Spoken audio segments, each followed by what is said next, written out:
ایک انتہا یہ ہے کہ وہ اپنی خواہشات کا غلام بن جائے، ہر حد پار کر دے۔ جی، جیسے کوئی شخص شراب یا جوئے میں اپنی صحت، مال، عزت سب کچھ تباہ کر دیتا ہے۔ وہ وقتی لذت کے لیے اپنا مستقبل برباد کر رہا ہوتا ہے۔ یہ اپنے نفس پر ظلم ہے۔ اور دوسری انتہا کیا ہے؟ دوسری انتہا ہے رہبانیت، یعنی روحانیت کے نام پر دنیا کو مکمل طور پر ترک کر دینا اور اپنے جسم کے بنیادی حقوق بھی ادا نہ کرنا۔ اچھا کھانا نہ کھانا، اچھا لباس نہ پہننا۔ ہاں، اور جائز خواہشات کو بھی سختی سے کچل دینا۔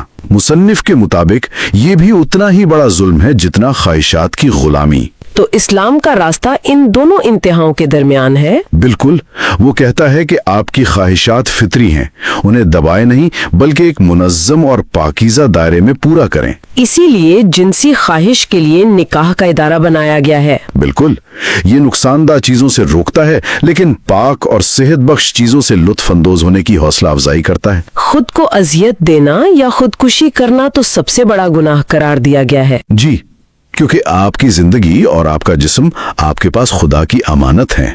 آپ اس کے مالک نہیں ہیں، صرف امین ہیں۔ یہ امانت کا تصور بہت گہرا ہے۔ تو خدا کے حقوق اور اپنے نفس کے حقوق کے بعد اب ہم سماجی دائرے میں داخل ہوتے ہیں۔ تیسرا حصہ ہے the rights of other men، دوسرے انسانوں کے حقوق۔ یہ ایک بہت وسیع موضوع ہے۔